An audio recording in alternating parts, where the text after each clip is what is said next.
Oke, nah berikutnya, ini hasil verifikasinya tadi.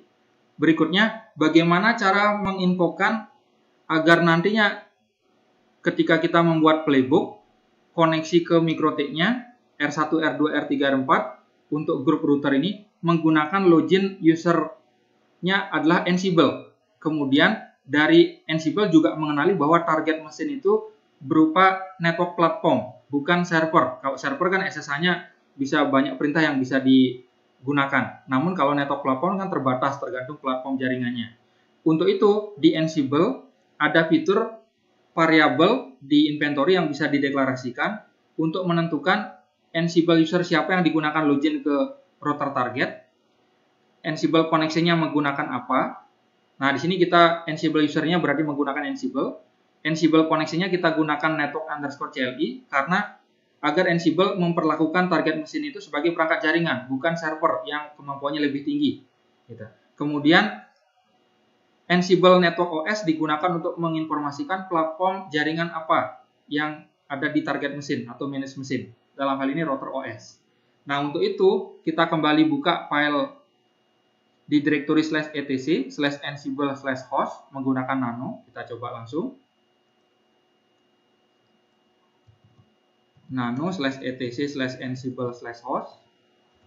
Nah, di bagian paling bawah kita akan deklarasikan variabel yang nanti bisa digunakan oleh grup router sebagai pengaturan user yang digunakan login ke perangkat targetnya apa, koneksinya menggunakan apa, network OS-nya apa. Nah, cara deklarasinya adalah kurung siku buka tutup, diawali dulu dengan nama grupnya, yaitu router, _2 parse. Parse ini sudah ditentukan untuk mendeklarasikan variabel di lingkup grup. Nah, kemudian baru ada 3 variabel yang perlu ditentukan. Yang pertama Ansible underscore user, itu variabel yang digunakan untuk menampung nilai user yang digunakan connect ke target mesin, dalam hal ini Ansible. Berarti Ansible underscore user sama dengan itu operator pemilihan nilai.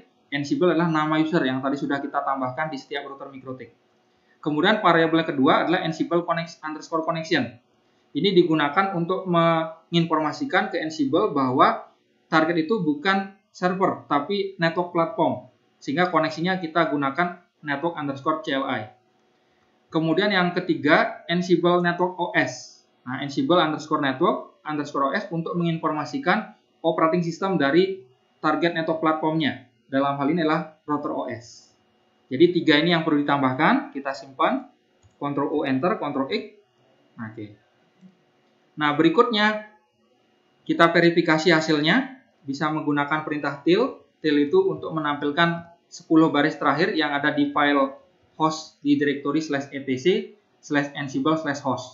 Nah, ini sudah terlihat tersimpan pengaturannya yang tadi. Nah, berikutnya kita bisa mencontohkan penggunaan modul selain modul raw tadi. Kita akan contohkan penggunaan modul ping yang ada di Ansible. Di mana modul ping di sini digunakan untuk memverifikasi koneksi ke seluruh manage mesin. Nah, di sini kita eksekusi menggunakan perintah Ansible routers -m. Ansible itu adalah memicu Ansible ad hoc, router itu adalah inventory group, yaitu router, berarti terdampaknya di anggota yang menjadi grup routers, yaitu R1, R2, R3, R4, -m itu modul, baru nama modulnya. Nah, di sini ada, kita tunggu beberapa saat untuk proses. Nah, di sini sudah kelihatan hasilnya. Jika outputnya ada keterangan sukses, misalkan di sini ke R3, verifikasi koneksinya sukses, dan outputnya dari modul ping ini adalah berupa PONG. PONG itu berarti sukses gitu artinya. Ke R3 sukses, ke R2 sukses, ke R1 sukses, dan ke R4 sukses. Berarti ke setiap router yang menjadi anggota dari grup router tadi, itu sudah oke. Verifikasi koneksinya, berarti sukses. Nah, sekarang kita masuk ke Ansible Playbook. Kalau tadi Ansible ad hoc kan kita langsung eksekusi lewat CLI, tidak disimpan dalam bentuk file. Karena kita peruntukkan untuk eksekusi hanya sesaat saja, tidak untuk berulang-ulang. Nah, jika untuk yang berulang, sebaiknya disimpan dalam bentuk file. Nah, ketika disimpan dalam bentuk file ini disebut dengan playbook. Berarti langkah pertama adalah kita membuat file playbook. Di mana file playbook di sini kita bisa buat menggunakan editor apapun. Contohnya di sini kita menggunakan Nano. Dengan ekstensi kita gunakan .yaml karena tadi disampaikan kodenya untuk pembuatan playbook menggunakan YAML. Dalam hal ini kita contohkan untuk yang pertama adalah pembuatan playbook untuk menghapus user admin agar korelasi dengan kebijakan keamanan tadi, bahwa user admin default kita ganti dengan user Ansible, berarti adminnya kita bisa hapus karena user Ansible sudah berhasil kita buat di setiap router MikroTik. Nah, untuk itu kita akan buat menggunakan editor Nano. Nano nama filenya remove-admin.yaml. Nah, di dalam file ini kita perlu mendeklarasikan ada beberapa hal. Yang pertama, nah di sini sudah ada lebih jelas menggunakan grafiknya di sini di PowerPoint-nya. Baris pertama, jadi nomor baris yang sebelah kiri ini, nomor 1 sampai 7 itu nomor baris. Yang pertama barisnya diawali dulu dengan tanda minus 3 kali. Tanda minus 3 kali ini berarti awal dari playbook, gitu logikanya. Awal dari file YAML. Dalam hal ini playbooknya kan dituliskan menggunakan YAML. Kemudian berikutnya di baris kedua, minus itu berarti list. Kemudian nama dari listnya, kemudian nilainya. Gitu logikanya. Nah, dalam hal ini ada atribut name yang ada di playbook. Name ini digunakan untuk mengatur nama dari playbook. Name.2 kemudian nama dari playbooknya. Dalam playbook itu memuat yang namanya play. Dalam play itu memuat task. Dalam task itu memuat modul. Nah, di sini ada warna. Yang pertama playbook. Jadi keseluruhan file ini disebut dengan playbook yang warna biru. Kemudian yang kedua ada play. Dalam playbook bisa memuat lebih dari satu play. Di mana masing-masing play itu kita bisa atur targetnya, terdampaknya di router mana saja. Kemudian dalam play menampung task. Tasknya pun bisa lebih dari satu. Nah, dalam hal ini dicontohkan cuma satu task di sini. Jadi yang warna kuning ini adalah task, yang warna hijau itu adalah play, yang warna biru adalah playbook. Gitu. Dalam hal ini kita kembali ke contohnya. Jadi yang pertama tadi saya ulang, baris pertama itu awal dari dokumen YAML, diawali dengan tanda minus 3 kali. Baris kedua digunakan untuk mengatur nama dari playbook. Ini boleh ada, boleh tidak sebenarnya nama playbooknya. Kemudian baris ketiga digunakan untuk mengatur target. Host mana saja yang akan terdampak oleh eksekusi task ini, yaitu grup router. Berarti R1, R2, R3, R4 akan terdampak. Kemudian task digunakan untuk mendefinisikan task-task yang mau dijalankan di target mesin. Dalam hal ini di grup router. Nah, cara penulisan task itu diawali dulu dengan nama tasknya. Name.2 nama task. Boleh ada, boleh tidak nama tasknya. Cuma di sini saya contohkan ada menggunakan menghapus user admin. Nah, yang terpenting ini baris ke-6. Baris ke-6 ini adalah modul yang dipicu ketika task ini dijalankan. Dalam hal ini router host underscore command. Modul ini memiliki parameter yang tadi sudah dijelaskan, yaitu parameternya adalah command, di mana dalam command ini kita sisipkan perintah MikroTik CLI yang dijalankan di target mesin. Dalam hal ini /user spasi remove spasi admin, yang fungsinya untuk menghapus user admin. Nah, sekarang kita contohkan. Jadi ini isi dari playbooknya. Kita simpan, Ctrl O Enter, Ctrl X. Sebelum menjalankan playbook ini, kita bisa lakukan pengecekan apakah sintak penulisan di dalam playbook tersebut sudah benar atau belum. Nah, kita bisa cek menggunakan Ansible-playbook. Nama file playbooknya yaitu remove-admin.yaml, baru sintak -check. Ini untuk mengecek sintaknya apakah ada penulisan yang kurang tepat atau tidak. Nah, jika tidak ada pesan kesalahan, itu berarti sintaknya sudah oke. Berikutnya, sebelum mengeksekusi playbook ini, rekan-rekan juga bisa memastikan host-host mana saja yang terdampak ketika ini dieksekusi. Itu bisa menggunakan -list -host untuk tahu ketika ini saya eksekusi target mesin mana saja sih yang terdampak. Nah, itu berarti bisa menggunakan -list -host. Nah, ternyata akan terdampaknya di sini di 4 router, yaitu R1, R2, R3, dan R4. Berikutnya baru kita jalankan playbooknya. Berarti kita tinggal hilangkan list minus host, tinggal di enter. Ini contoh eksekusi playbook dengan nama file remove-admin.yaml. Di sini ada keterangan play. Yang tadi disampaikan, playbook dalamnya isinya play. Nama playnya manajemen user router OS. Di sini terlihat ada task yang tidak sebenarnya kita deklarasikan, tapi secara otomatis itu dijalankan karena defaultnya itu gathering pack-nya yes. Gathering pack ini buat mengumpulkan informasi tentang targetnya. Sistem operasinya apa, IP-nya berapa, interface yang ada apa aja, jadi terkait dengan host target. Barulah ini task yang kita buat tadi, yaitu menghapus user admin. Jika statusnya eksekusi task oke di masing-masing router, nah ini ada rekapitulasinya di bawah, berarti udah oke, berarti penghapusan user admin sudah berhasil dilakukan. Kita bisa cek di masing-masing router. Oke, adminnya sudah nggak ada di router R2, adminnya sudah nggak ada juga di router R4, adminnya nggak ada juga di router R3 dan di router R1. Jadi eksekusi playbook tadi berhasil digunakan untuk menghapus user admin tadi. Nah, ini untuk user admin. Ini hasil verifikasinya. Nah, sekarang kita akan melengkapi keseluruhan fitur pengamanan router MikroTik yang kita ingin otomasi di playbooknya, sehingga kita bisa menerapkan kebijakan keamanan.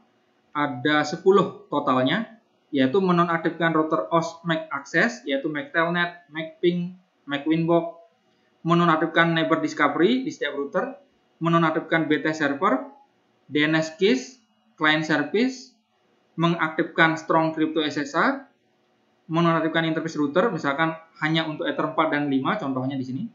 Kemudian mengaktifkan router OS auto upgrade. Nah, menggunakan sistem scheduler agar terjadwalnya misalkan setiap hari jam 1, misalkan contoh. Ini bisa diatur-atur jamnya. Kemudian menonaktifkan IP service untuk service ini. API, API-SSL, FTP, Telnet, WWW, dan WWW-SSL. Terakhir, membatasi akses untuk IP service Winbox dan SSH agar hanya dapat diakses dari IP .253 dan .254. Nah, playbooknya kita buat, ini saya contohkan sudah ada. Nanti playbooknya saya sharing, ada juga sebenarnya di file ini, cuman kalau nggak ingin ngetik ulang, nanti bisa saya sharing filenya yang security.yaml. Nah, di sini perbedaannya hanya ada tambahan, ada deklarasi variabel. Kalau kita lihat sini, di baris pertama itu awal dari dokumen YAML atau dokumen playbook tanda minus 3 kali. Baris kedua nama playbooknya, MikroTik Router OS Security Automation. Baris ketiga itu menyatakan target host lokasi task ini dijalankan, yaitu router. Nah, baris keempat ada deklarasi variabel. Nah, variabel ini digunakan untuk dalam hal ini menentukan tadi user tertentu hanya boleh digunakan login dari IP sumber berapa, itu bisa digunakan, atau misalkan service tertentu hanya boleh digunakan dari IP sumber berapa. Dalam hal ini contohnya available from di sini saya gunakan untuk menentukan, coba saya lihat kembali pengaturannya, menentukan ini. Service SSH dan Winbox hanya boleh diakses dari IP yang ditentukan. Dalam hal ini dari IP 192.168.169.253 dan 254. Cara deklarasi variabelnya adalah cantumkan dulu nama variabelnya, dalam hal ini available_from, baru nilainya.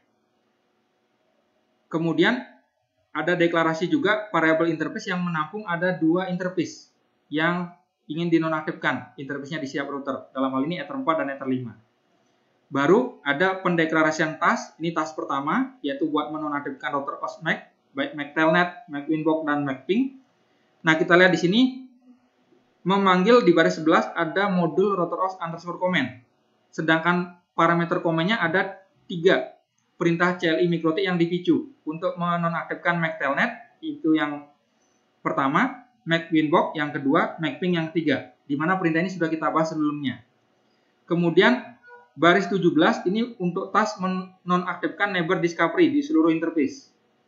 Memanggil modul router OS underscore command juga. Nah, di parameter comment kita sisipkan perintah CLI untuk menonaktifkan discovery-nya. Di baris 21, ini untuk membuat task menonaktifkan bandwidth test server. Memanggil modul router OS underscore command juga, baru perintahnya. Jadi intinya nama tasnya, manggil modul router_command, baru perintah yang dieksekusi. Termasuk untuk tas menonaktifkan DNS keys, client service, strong crypto, menonaktifkan interface dari router. Nah, di sini bedanya kalau menonaktifkan interface dari router ada looping menggunakan with_item agar ngebaca isi variabel interface yang nilainya ada 2 tadi, yaitu ether 4 dan ether 5. Cara memanggil nilai dalam variabel yang di looping tadi menggunakan kurung curl buka tutup double item. Nah, sehingga nilai ether 4 dan ether 5-nya bisa dipanggil.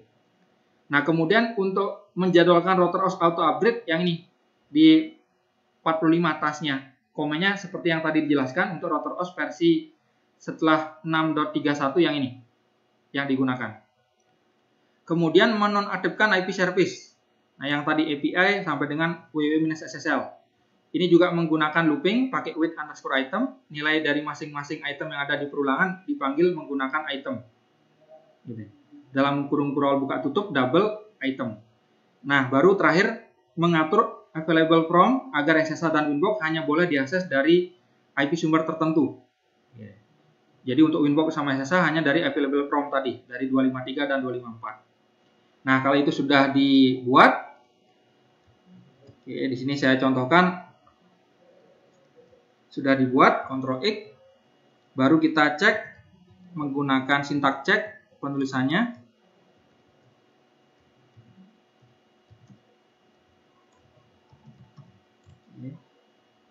Oke, sudah tidak ada kendala, berarti kita bisa picu. Kita hilangkan minus-minus sintak, minus cek. Kita picu. Jadi, ke-10 aturan kebijakan keamanan tadi akan langsung diterapkan di setiap router. Jadi, tidak perlu secara manual kita masukkan kalau seperti tidak menggunakan otomasi. Dengan otomasi, jadi lebih efisien. Sekali mendeklarasikan atau mendefinisikan kebijakan keamanan yang ada 10 tadi, 10-10-nya akan diterapkan di setiap router.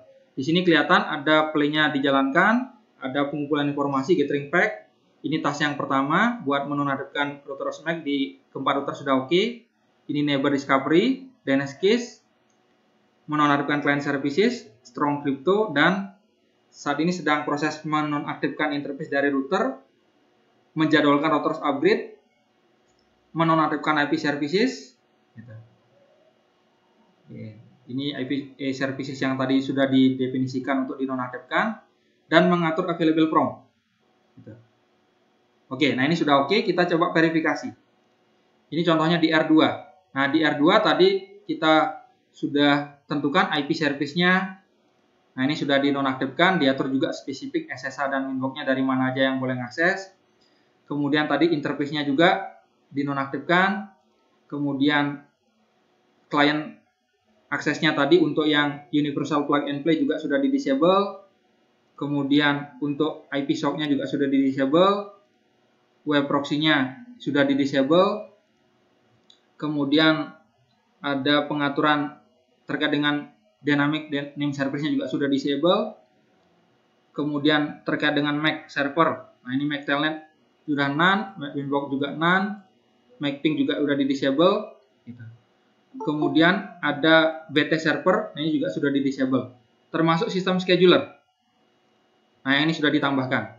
Di router lainnya saya contohkan satu, yang scheduler, nah ini sudah ditambahkan.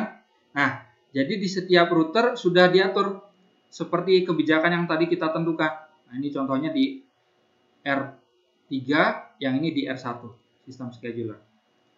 Oke, nah, jadi seperti itu gambarannya.